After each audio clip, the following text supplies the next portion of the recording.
Hello, and welcome to another episode of Sincerely Agile with Mary. It is really good to be back after taking some time off, a really long summer break. It is so great to be back, and I am excited that we're streaming on a weekday now. We used to stream on a Sunday. Now, as we all know, learning is a lifelong activity. And here on this platform, our goal is to promote and facilitate the growth mindset so that we can tap into our resourcefulness for personal and professional development. So, if you're joining us for the first time or you're watching the replay, you are welcome. Now, today we're looking at leveraging the power of influence. And I have the amazing Susie to have this conversation with me, and I'm just going to welcome her. Hi, Susie. Hello, how are you? I am very well, thank you. How are you? Very good. It's so good to Thank have you you. on the Thank you show. for inviting me. Thank you for making time to be here. You are investing your time with us here today, and we totally appreciate that. So, thank you very, very much. Now, on this show, we stream on LinkedIn, Facebook, and YouTube, and we tend to have a live audience.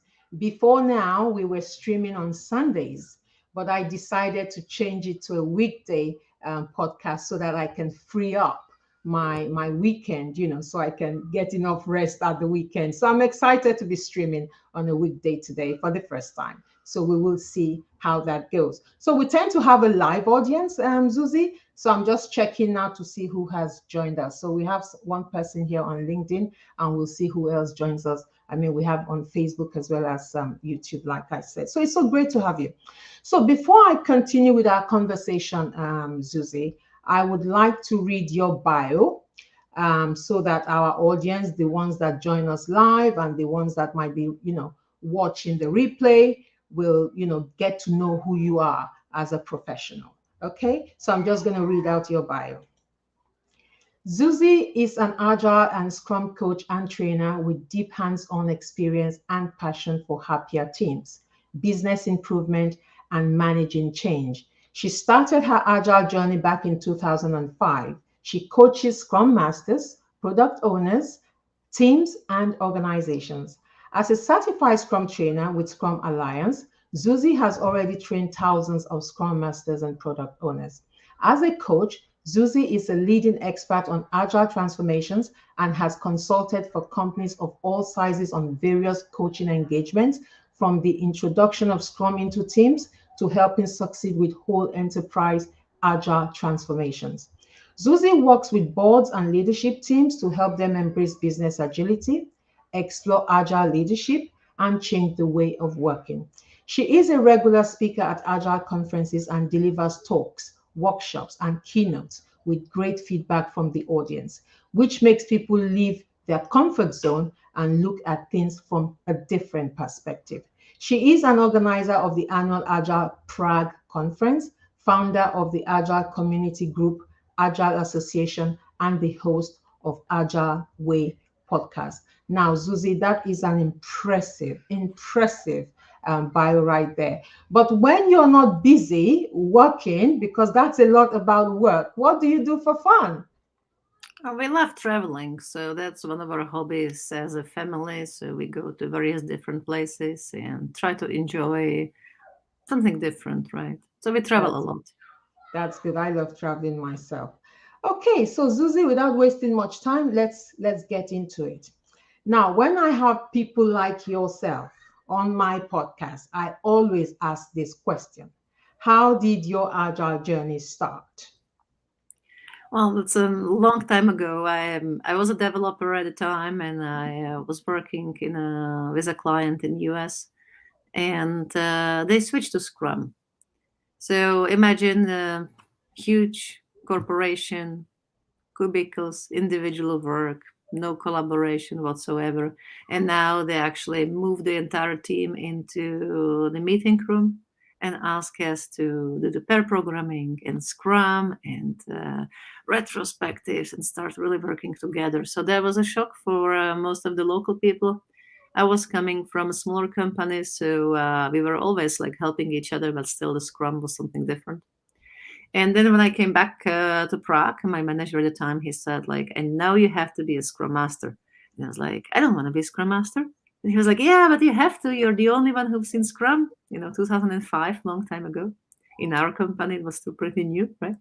So I was like, yeah, but I don't like Scrum. And he was saying, well, I don't like it either, but you just need to start it. So I said, okay, but let's make it a deal. I'll start it. But then you find somebody else who will continue, right? So we make a deal that I'll only do it for 3 months. So my first, approach to the teams were like, we are going to do Scrum. Isn't that great, right? And they were like, no, you forget it. We are not going to do that. Like, what shall I do? What shall I do, right? So my only argument was like, we have to, because our customers requires it. So the only argument, at the time, it was horrible. And then, I realized slowly by slowly, it actually works. It's interesting. There is something in it. So I actually keep doing it. I realized dealing with people is more fun than dealing with the code. So I started actually being a Scrum Master and exploring what does that even mean. Yeah. And so that was my beginning, right? I was a Scrum Master, didn't even want to be one, and I got that position from like coming nowhere, right? So you really started to enjoy the people side of it, not just being Yes. in that, in front of a computer and coding all the hours, right? Yeah. The people part of it, like the culture of helpfulness, I think is something which I really enjoyed, because I mean, we always have this theory that people are smart. We hired smart people, so yes, they can figure out anything at all, but it will take them a time. So if they collaborate, those smart people, they're Yeah, much quicker. So that's what I absolutely. try to tell them, and that's what I like on it. I think the most.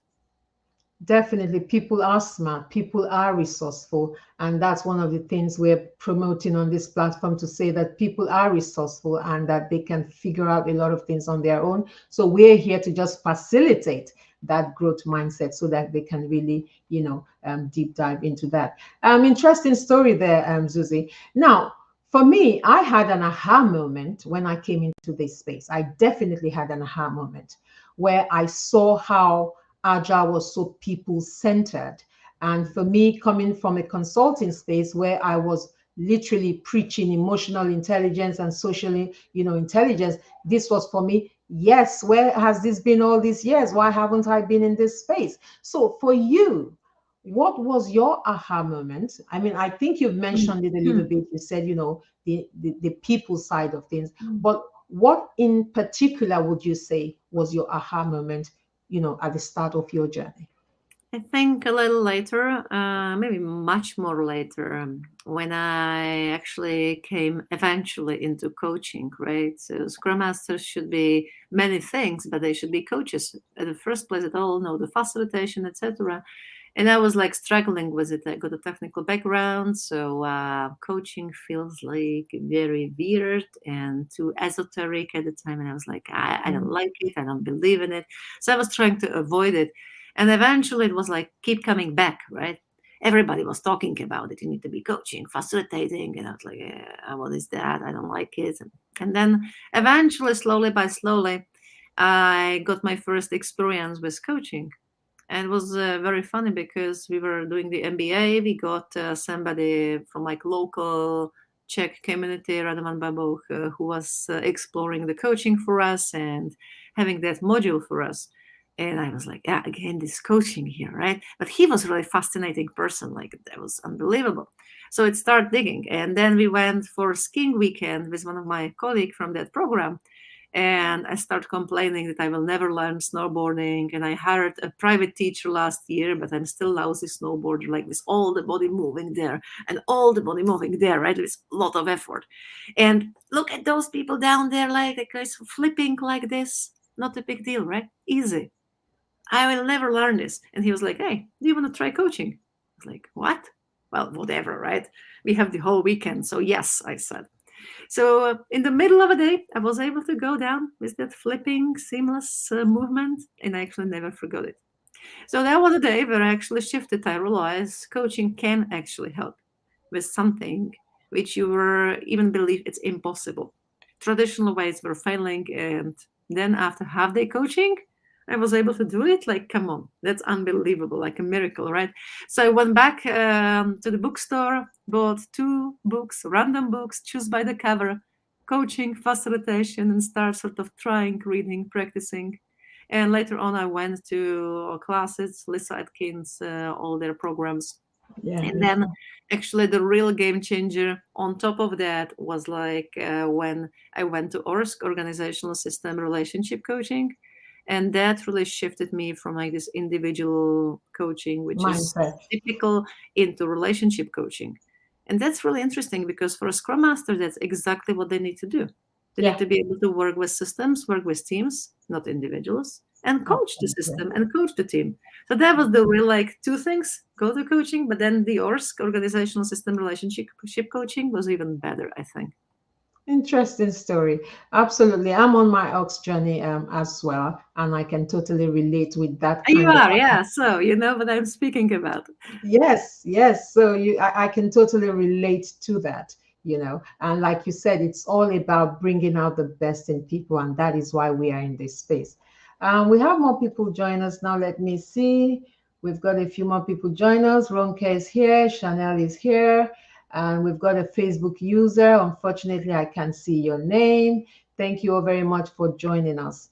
Now, back to my questions. Now, today, our topic, leveraging the power of influence.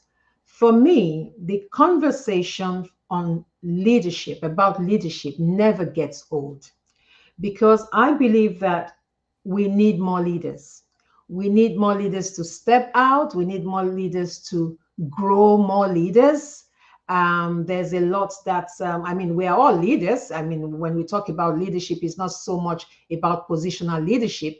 Obviously, within an organizational context, we're talking about positional leadership, but we also know that within organizations, we have informal leaders. So it's a topic that never gets old because there's so much that can be achieved when we are in that space and we have authority or influence and we are using it in the right way. There's so much that can be done for humanity, if you like. So for me, it's a topic that never gets old. So today we're looking at leveraging the power of influence. So I would say, I would start by saying, um, how would you define leadership in your own words?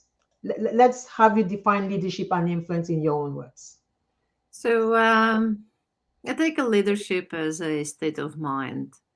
Right. Everyone is a leader, right? So it's only your decision. And some of us didn't really wake up yet, didn't realize it yet.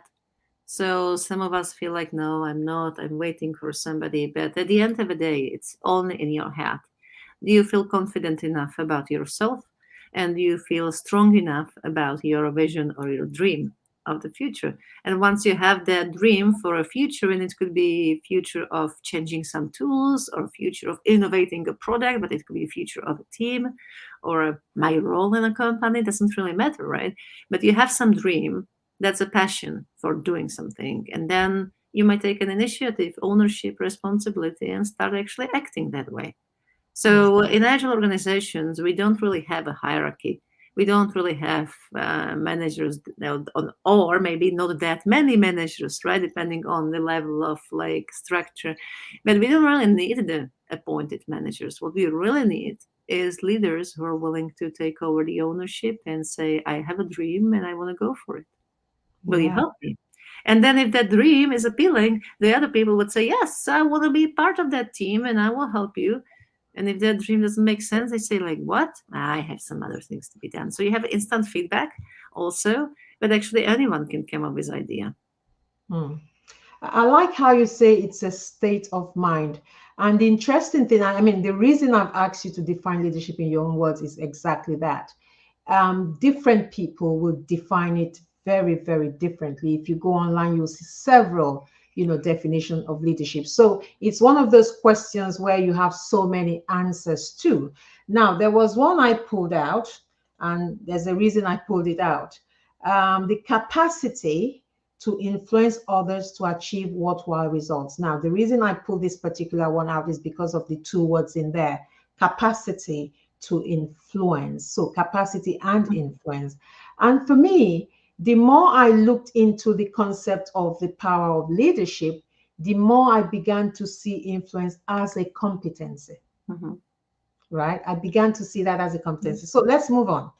How would you define influence in your own words? And then we'll move on to the power of influence. So the influence, I think, is the ability to achieve some change. Right. And I'm sort of thinking about this model from Bill Joyner, right, about expert, achiever, and catalyst. So the catalyst leader is really balancing their power based on the influence. They have no positional power, really is not needed, at least, right? But you have the power of influence, so you can pretty much, and it brings a lot of freedom because you can change anything you want. It's Yes. just, Yeah. is it important to me? Does it make sense? Is it important for the others? Right? And you're not forcing people. You just have that influence to be able to sway people. And Voluntary based, right? They can join or not. That's the nature yes, of this whole agility. Inclusive, voluntary based, and let everybody to decide. On the other hand, that feedback loop might be sometimes very tricky because you say, "Hey, I would like to achieve this," and all of the other people say, "Like, why? I don't care. It's not important. I don't understand." And then you feel like, "Am I the only one?" Right? Yeah, maybe yes, maybe you are. So now, how can you change it and shift it? Well, that's the other thing, right? But mhm, absolutely. And I pulled up another definition here: the power to change or affect someone or something. And that is exactly what you have just said. So let's move on. Who is an influential leader? This is really I really the think bulk it's of the, our the conversation catalyst today. leader in the other word, right? So it's a person who can actually create a space for others to be successful, to Mhm. grow from that. So there's a bit of servant leadership, but I like the catalyst leader because I think there is more visionary aspect of it and more collaborative aspect of it. So but it is that servant leadership aspect of it as well. So you always have an influence. Now, can you use it? Do you have skills? Can you see it? Can you name it? Can you describe it? All that will take a place, right? So you need to have a piece of motivation, piece of energy, piece of feedback, all that, those competencies, right? And also be willing to collaborate. So in traditional world, we always speak like you decide or you delegate. But I think in agile leadership, it's the other way around. It's actually you can still decide, but the other one is not really delegation, it's collaboration. So can you collaborate? And I think the influential leaders are really good at collaboration as well. I think we're losing you sometimes. Okay. What I heard there is that it's not about, I mean, it's about getting people to collaborate. It's about swaying people to buy into that vision. I mean, Mhm. I said earlier on that influence is a competence. So, which means it's a competence that we have that can make us if we have it, and perhaps break us or even break the organization if we don't have it. Now, I was looking at an article recently, Susie, and it was a Conferry article, and it was talking about this new manager or leader, CEO, who wanted to move the organization to another location Mhm. because it was going to be cheaper to have the organization set up in that location. They were going to save money on taxes. They were going to save money on wages and all of that.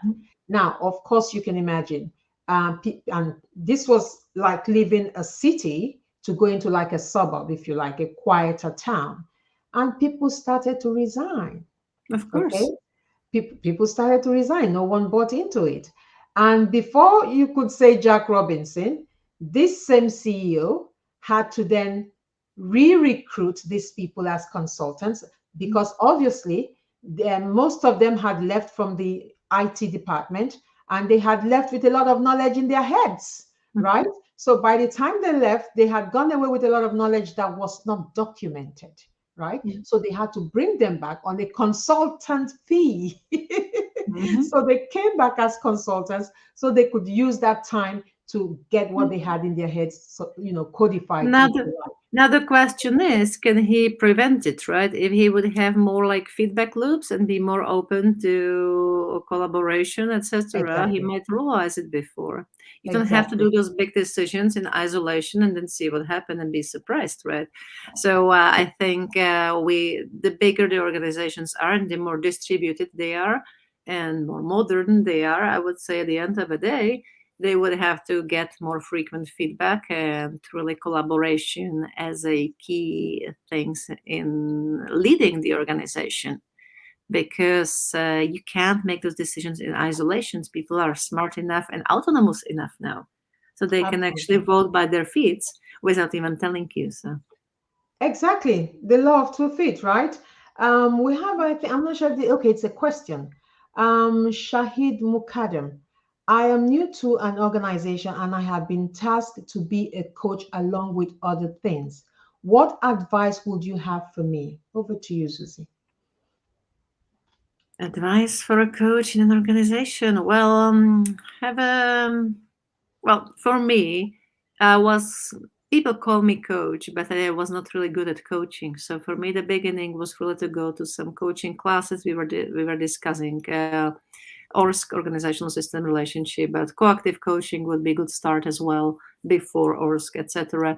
But I would have a decent coaching education and practice, because it is something which distinguish the consultants and coaches.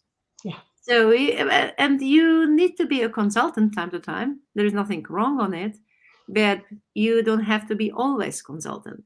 So there are those two hats you might want to take, and knowing be good at those soft skills, professional coaching and facilitation is something which helped me enormously, Absolutely. because teaching people is only one part.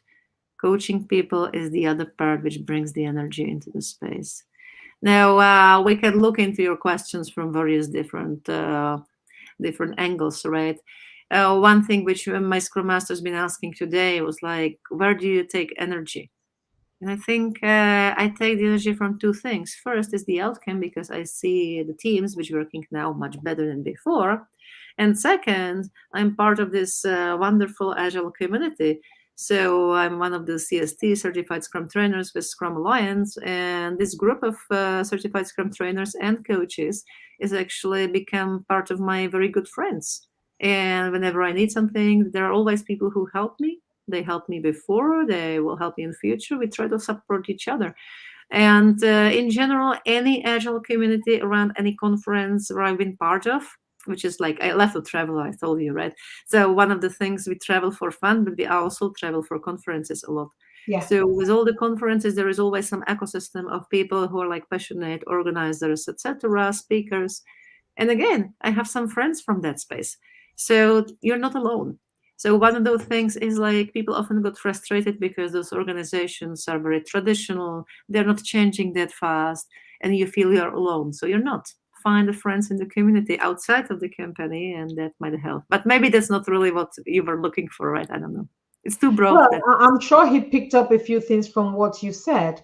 I mean, from what you're saying, Shahid, amongst other things, right? So coaching is going to be one of the things you're expected to be doing. And one of the some of the things I picked up from Susie is that you need to go figure out what coaching is all about. We can't just wake up and call ourselves coaching. maybe he knows, right? Yeah, That's my kind of struggle, because we can't really like ask him, right? But yeah, that's what helped me. I can only speak about my experience, right? So yes, yes. investing into those skills and finding friends from agile community really keeps me alive. Absolutely. Get into a community is what Zuzi is saying. Get into a community, get into a coaching community.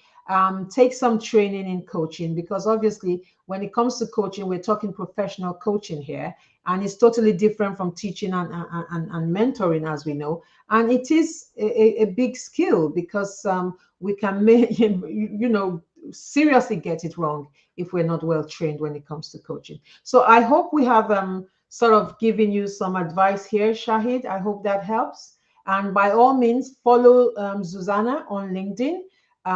She's a coach. Follow me on LinkedIn. Join different communities, and you'll see some of the things we post, and they might just help you out as well. So I hope that helps.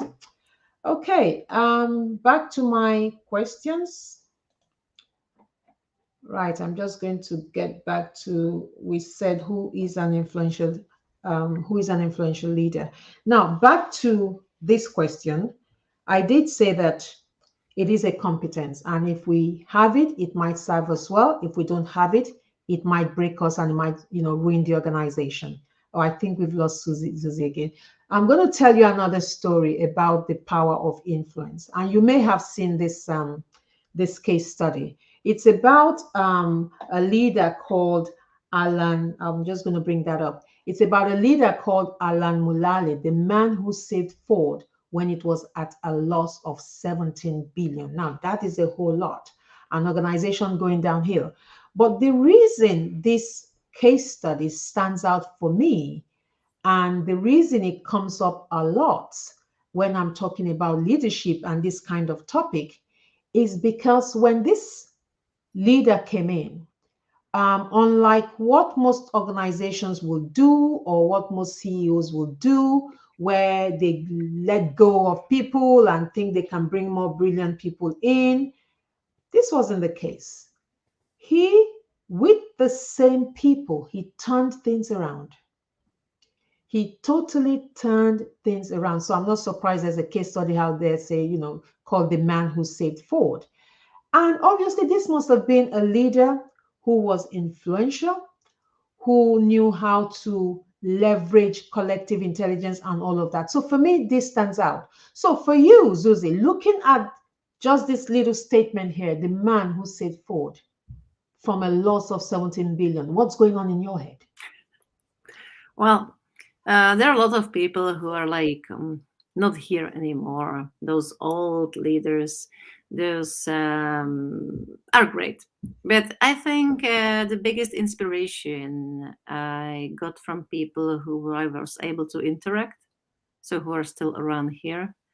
So like what came to my mind like as a interesting leader, well, Pete Behrens did quite interesting thing, right? He's part of our community of coaches, trainers in Scrum Alliance as well. He was part of a design of the coaches program and certified agile leadership program, and now he's actually having this LIJ, the Agile Leadership Journey, and collecting the very interesting people. And why I'm speaking about it is because many of us try to make something bigger and try to make an impact. And some of us write books, right? I wrote a couple of books and blogs and podcasts and everything. But he actually was able to shift it to the next level. He was really able to gather people around himself. He started, I believe, before COVID somewhere. So he has it for a couple of years, survived that difficult period of a time. He has a lot of interesting leaders around him, and it's going somewhere so far in a good way. So I think that's very inspirational to see that it is possible to gather people around you and it is possible to create some bigger movement. Absolutely, absolutely. And we need more people like that, because I just feel there's a shortage of Yeah, quality we do, leadership. right? Which, And I mean, we can always put those people who's been here 100 years ago and everything, right? They're super cool. But I think still, if you meet someone and you have a ability to collaborate with that person and work with that person for a while, yeah, they're never ideal, by the way. They have their, downsides and everything. Everybody has. yeah, And actually, if you can learn from them and improve through that collaboration, that's actually quite a great thing, right? So that's one name which came to my mind because it was really interesting to work with him. The other one would be Evan Layburn. He is the founder of Business Agility Institute. yeah, And that's quite magical what he did. He was able to run this Business Agility Institute with almost no employees until recently. yes, And running again before COVID, he was running, I don't know, 12 conferences per year across the globe about the business agility. And those were high quality, starting a journal of business agility, creating stories, hmm, running the conference with like great people coming from industries, sharing their stories about things, and having a lot of volunteers. yeah, And that's always interesting. We're all super busy people, right? absolutely. And But there they are a were lot of people who committed to it. find, They were committed to that yeah, vision as exactly, they much were as they committed were to so that vision. busy. So they were able to find a time and say, I will help you with this Business Agility Institute, which is, by the way, not my company, but I still think it brings some good into the world, and I will help you out. So those people are really like huge inspiration. Yeah. And in my mind, it's about collaboration again. They leverage this collaboration to some extent, and they're able to build something bigger because they can work with other people around them. So that's the real Absolutely. influence, right? Absolutely. I mean, you have written a couple of books, and one is actually titled, Leveraging the Power of Influence. Um, how do we do that? I mean, you sort of alluded to that, but what are the tips you can give us today? Because, like I said before, this is a competence. Influence is actually a competence. If we have it, we can do a whole lot beautifully. If we don't, we can mess things up. So, given that this is a competence, and given that you have written a book on this subject, what are the tips you can give us today and to the people listening to say, how can you become an influential leader and how can you leverage the power of influence? Because one of the things you said earlier on, you talked about collaboration. And when we look at the environment in which we are all operating now, it is very complex. No one person has the answers. No one person. We need to come together, combine our intelligence, combine our experiences and wisdom in order to get through the day, in order to literally get through the day at work every day, because we are all operating in such complex environment, a VUCA world, like we say. So share with us some of those tips that we can begin to think about. So I think at first you need to be really sort of happy with yourself or done with yourself. There is something about your self awareness. There is something about realizing your strengths and weaknesses as a leader. There is something about acknowledging your journey. But there is also some sort of a love for yourself. And it's not that arrogant, I'm the best, I'm the leader, I can make it, right? But it's about like acknowledging, okay, everybody has some weaknesses. Mine are here, here, and here. And I'm working on some of those, and I'm really good at this one, and that actually works really well. And I think stop sort of arguing with yourself that you're not good enough. So you need to be over it. You need to feel like, yes, I am good enough. Mhm. And no, I'm not ideal, but that's not even the point. So self-awareness is important part of it. Let's Mm. elaborate on that response first of all. You said it's essentially what you're saying is that it starts with us, because I guess that is because we can't give what we don't have. So, first, I need to be happy with myself. I need to understand my strengths and weaknesses. And I should not be coming from a place of arrogance. That's for sure. Yeah. If you want to be an influencer, you can't be coming from a place of arrogance. I just thought I'll elaborate on that. It starts with us. And I think when it comes to leadership, even if you look at all those leadership frameworks, it's always focusing first on you. So first you need to focus on yourself. So that's a very good response. I just thought I'll elaborate on that. Back to you. Yeah, so be ready, sort of reflect on yourself and be aware of yourself, right? Your limits also. And that's one part. That's a prerequisite to some extent. And then I think if you want to really influence someone, you must have a vision, you must have a dream. The Mm, dream which will like wake you up, the dream which will force you to go to that job, whatever that is, every day, even if it's raining, even if you feel tired, you'll still go there because you believe it is important. And if you don't have it, if you don't feel like I need to achieve something, I need to change something, right? It doesn't really work. So many of those organizations have a strong vision, strong purpose, right? I work with a Scrum Alliance because, first of all, there is a quality, they are the best people in the industry, but also because of their overall vision. We transform the world of work into a happier, better place, right? There is something about that vision which always keep me going to this place. I don't mm, care about how many certifications we issue. I can't even care less. It's not about this, but can we make a difference? Can we actually help people to really understand what the Agile is about? Can we help them to be successful with it? So that purpose is another thing, and it starts with a dream. Dream of that world. What does it mean, transform the world of work? You need to have it in your head, clearly defined, and have that image.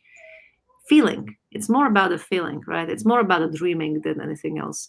And if that dream is strong enough, well, then I think you find a way.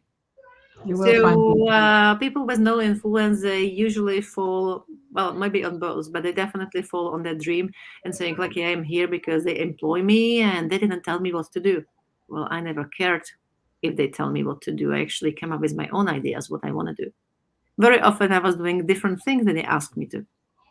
But I was always looking into how does it benefit to the organization? How can I support people around me? Is it good for the organization, etc. Right? But you need to come up with your own ideas, with your own things. So purpose is Right. the You've talked about reflection. We really have to reflect. And of course, within this space, we talk a lot about reflective practice so that we can get better and better. You talked about how it's not just about the certification, and I really like that. It's not just about growing and piling up certification, it is about who we are becoming, right? It is about who we are becoming as we are growing as leaders. Because obviously, learning is a lifelong activity. It's not a one shot and that's it. How can we continue to grow and build capacity as leaders? That is so important. And again, you talked about vision. That is so important.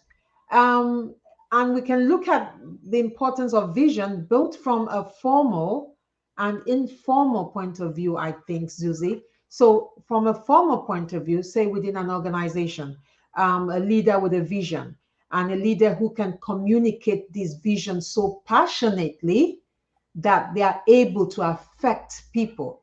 And it's not about coercing people, but it's about, showing that you believe in that vision, walking the talk, living the talk, and creating a space where people can, participate in that vision. So that is so important. So we must have a vision. So if we want to become an influential leader, we must have a vision. What do we stand for? What are we putting out there? We must have a vision. I like that. What else, Susie? I think that's it, right? Really, like have a self awareness and then have that passion. The rest will come. The rest are just how, Mm, right? Strategies. yeah, Those will come. You will it figure will that come. out. And It it's will not come. straightforward, right? The agility will work in a complex environment where you don't really know how to achieve things, but you know where you're going. So short iterations, try different things, get the feedback. That's what the day-to-day agile business is about, right? So there is I no real like that. difference.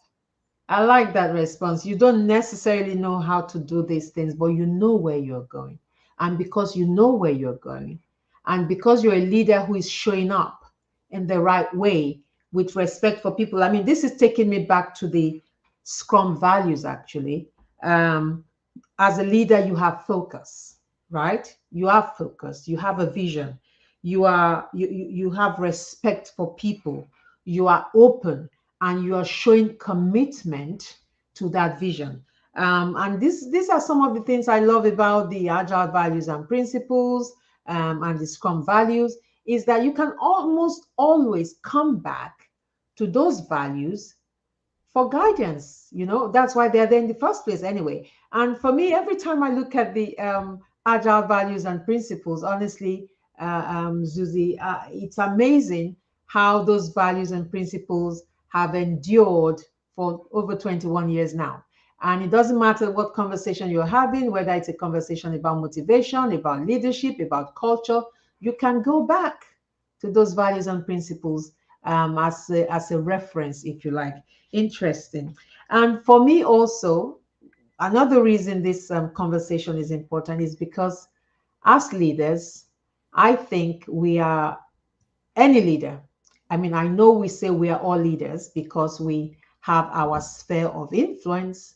But if we come back to the um, positional leadership structure, if you like, where you have authority to make things happen, I think it is important that as leaders, also, just to add to what you're saying, that we recognize the privilege that we have as leaders in those positions, that we recognize those privilege, And that, again, like you said, that we reflect on those privileges that we have, on the things we can do with that power, because it is power at the end of the day, and that we use it in the right way. So that is so important, because what we do will define the culture of the organization. Again, that is why this is an important topic. As leaders, we're defining the culture. Very true. Yeah. We are defining the culture. And I like what Timothy Clark, I don't know if you're familiar with Timothy Clark. He wrote the book on the 4 pillars of psychological safety. Yeah. And you know about him. I follow him a lot, and I attend his podcast. He talked about how if you don't intentionally design your culture, a culture will emerge, and the culture that emerges might be one you do not like and one that does not serve you. So that is why the subject of leadership, of power, of influence, like I said, is one that we must keep having. Because, I mean, most of the time people get promoted, Zuzi, but they are not actually ready for that new position, are they? Oh, well, on the other hand, when they are ready, they would already get it somewhere else, right? So you need to find part of this leadership promotion, right? It's to find the potential in people and create an environment where they can be successful. So it's actually a good thing that they are not ready, because that whole journey, that whole thing can actually make them better and help them grow. Yeah. Cool. So they can go on a journey of discovery. Yeah. A journey of discovery of what leadership is all about, and figure that out themselves. Because Mm. the truth of the matter is that this is very common. A lot of people are promoted based on their successes in terms of the technical work they do, or the specific expertise that they have added to the organization's growth. They are promoted for that, not necessarily for their people skills. And like you said, then they will figure it out. But obviously, they then also have to show a lot of interest in people in order to be successful in But that. it's also about the culture, right? If you create a culture which will help people to grow To go and as help well. people to become better, then it doesn't really matter, because the rest will happen just on its own. It It's a will culture emerge. thing. It will emerge. Absolutely. Okay, so you have written a couple of books. What inspired you to write, Zuzi? What inspired you to write? So the first one was very simple. I have a task, either to translate a book to Czech language where I live, Czech Republic, right? Or I write my own. So I thought writing my own is much more fun than translating something. I don't like translation. It's boring, right?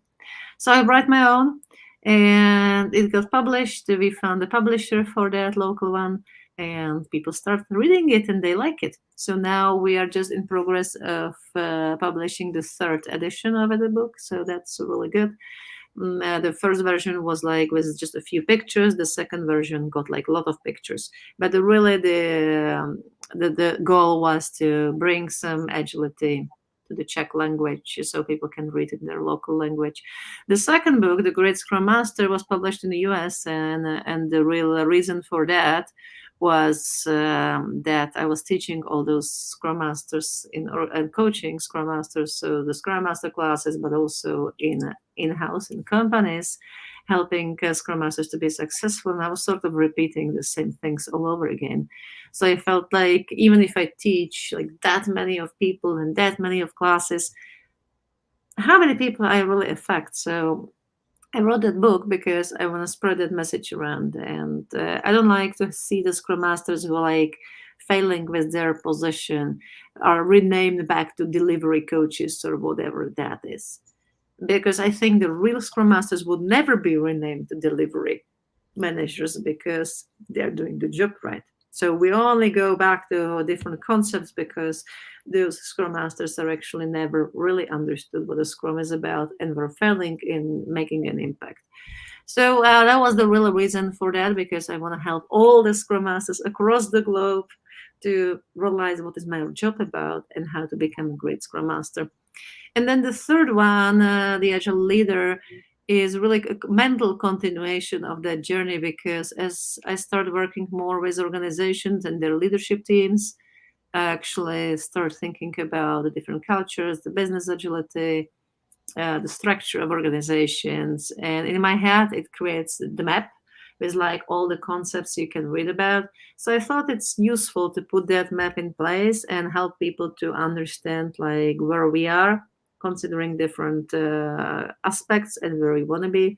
And sort of the book is written in a way that you can always reflect and go step by step and think about what does it mean for me as a leader in the organization.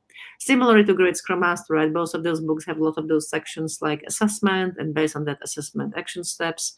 So I take them as a continuation of the agile journey of the growth from like a Scrum Master to leadership coach, maybe enterprise coach perspective when you really work with the entire organization.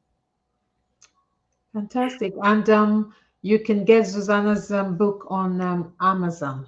Now, you also have a community called Scrum Master Way. Is that correct? Yeah, that's a podcast. Yeah, it's a LA community. Yeah, that's a community. That's true. But I try to make it like living a Slack channel or something, but it doesn't really work that well. So. Okay, so if you want to know more about that, click on, do a search for Scrum Master Way, and you will find it.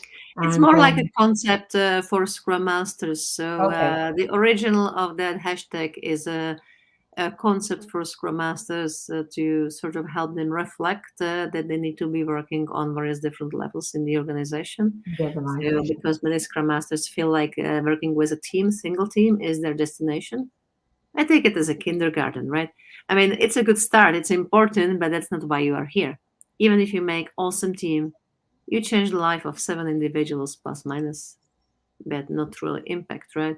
If you work at the relationship level, which is the second one, you work with multiple teams, sorry, and then you can actually make a difference on that broader ecosystem, usually maybe one product, and really create some impact to the organizations, to the customers, etc. Now, the only real impact will happen at the organizational level when you actually help organization to change, and that will start mixing with the agile leader sort of concept, etc. But the whole point of this concept was to help Scrum Masters understand that I'm not a team assistant. I really need to work with the entire organization. So I often say, like, who should start the agile transformation in organization? Well, that's you. That's a job of Scrum Masters, right? And they look at me and say, like, oh, really? I was hoping somebody else will We'll prepare. do it. Exactly why you exist, right? So that's part of this model, trying to help people to visualize that and help them to understand what they're supposed to be doing at each of those steps. And Interesting. And it's a good one because often we feel, or the organizations feel that a Scrum Master is just for the team. A Scrum Master is also a coach, and a Scrum Master should be able to engage with leadership beyond the Scrum team. That may not always be the case, but I guess what you're saying here is that if you're a Scrum Master with that kind of aspiration, you feel I can do more than just, within the team. This is a book that can definitely help, which is the Agile Leader book by yourself here. Now, what would you say to an aspiring Scrum Master listening right now or watching the replay? What would be, you know, some kind of last words, if you like, maybe or the last anything to word inspire is them? you can't be a Scrum Master unless you truly believe in Agile and Scrum. You are the true like enthusiast. And I've seen so many Scrum Masters who's been like good at practices and they know everything, but they don't really have that passion for it. And I think if you really want to make a change, if you really want to use your influence, the power of influence, because you don't Mhm, have any positional power, right? mhm. So you have to leverage that power of influence. Well, then the passion is something which is very often missing and is something you need to first start with you. Do I really believe in it? And if not, what would help me to believe in it? Because if not, I can't really do that job. So that was my thinking process a couple of years, well, many years ago, right? Yeah. When I started and I realized Scrum is not that bad, is about something, it can help us. Then I was like, okay, so what does it make me a Scrum Master? What do I have to change it myself? And there were a lot of things like learn this, learn that. But it was also about this, I need to become the biggest enthusiast all around about Agile and Scrum, because otherwise it's not consistent. Otherwise, I'm not reliable. And I keep doing that. And it was actually a very good decision. Wow. So I am really the biggest enthusiast all around, organizing, conference, 11 years, by the way, already, local meetups, podcasts, writing books, doing classes, fighting with those traditional mindset people that, yes, this can work. I truly believe in it. Oh, it will never work in my company. Right? Yes, it will. Right. So that's all thing. And you can't do it if you don't believe in it. Then if they say it will never work, people would usually answer like, yeah, you are right. Your company is different. No, it's not. It will work in your organization. It's only your decision if you make it happen or not. It's absolutely And your become a decision to make leader, it right? To happen. close it really with that, right, Loop? I lost you there a little bit, but what I picked up is the fact that people need to be passionate about all things agile and Scrum. Essentially, Yeah. we need passion to influence people, like we already said. You need to have a vision, so that you can, affect people, so to speak. So that's a really good one. Susanna, we're coming to the end of our conversation. To our audience, thank you for joining us. This is our first time back. Thank The you for connect. joining. Yeah. Yes, thank you so much for joining. Shahid, I hope we answered your question very well. It's our first time back after a really long summer break, which was a much needed one. And we will be back again same time next week. And it's also our first time streaming on a weekday. We used to stream on a Sunday. And next week, we will be having Sanjeev Augustine, and we will be talking about evolving the PMO. That should be an interesting one because it's a hot topic, isn't it? So, Zuzi, thank you so much for the time investment here with me today. We really Thank you. appreciate your time on Sincerely Agile with Mary. And there will be a replay on all the 3 channels that we stream on. To our audience, thank you very much for joining us. Susanna, thank you so Thank much. Have a you. good evening. Bye bye.